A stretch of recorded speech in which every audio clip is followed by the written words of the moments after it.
let's talk pruning. So on our farm, Green Life Farm here, the main crop we prune are our tomatoes. The reason why is we grow what's called an indeterminate tomato. There's two different types. There's determinate and indeterminate. Determinate, they'll only grow maybe 4 feet or so and they'll bush out and you want to keep all the branches. Indeterminate will continually growing as long as you keep feeding it and the season lasts for it. Now, with that, there's a few care tips that you want to do. There's a few things when it comes to pruning these. It's a little bit of a nuance. It's a skill you'll learn. It's very simple, very easy. There's videos all over YouTube about this, so I'll explain it the best I can. And if you still can't figure it out, trust me, go on YouTube. There's probably guys who explain it 10 times better. Very, very simple. So the one thing that we'll talk about is tomato suckers. And what that is you have your tomato plant and you have the main stem and your branch coming out. And right in the elbow of that, there's going to be a little plant coming out here that's called the sucker. And what that is, it's your tomato plant trying to shoot out another whole tomato plant. And what this does is it takes nutrients from the plants, it creates excess foliage, and it can make a big jumbled mess in your greenhouse of tomatoes. So all we do, we have a pair of clippers, we come in, we take that little stem, we clip it off. And so that can go into your compost, whatever you want to. When we go through, we throw it on the ground and then we come back and we clean through, we rake it up because you don't want rotting tomatoes on your ground because you're going to cause disease issues. Now, the other main thing that we do with our tomato plants is we prune them up. So we prune the leaves. So what happens is we'll go right in on our tomato plant and we'll take the branches and we'll move that up to the first cluster of tomatoes. As they start turning color, we'll move it up to the second cluster. And what happens is the sun will get on your green tomatoes and they'll help them ripen much, much better. So I'm going to take you in on a close-up.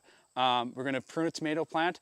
The thing about it is once you see it happening, all you do is repeat. You can move to the next plant, prune it up. Move to the next plant, prune it up.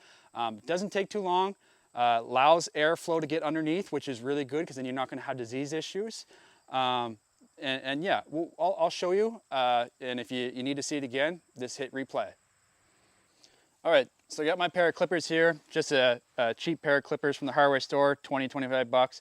And what I'll see is, first of all, I'm seeing, oh, I got a new sucker coming off the bottom. I'm gonna clip that, throw it behind. Clip, throw it behind. Now I have a branch, and I see my cluster of tomatoes down there. And now we're moving up. Another little sucker coming off. Keep moving up. I see this one here. A couple branches coming off. Let's get some airflow going into these tomatoes. Take these lateral branches off. And we're going to keep moving up, and you'll see right here, as we're getting farther up, we're getting closer and we got the next set of fruit. So we're not going to go too much higher than that. We want to leave enough of a canopy over top that the plants can still photosynthesize.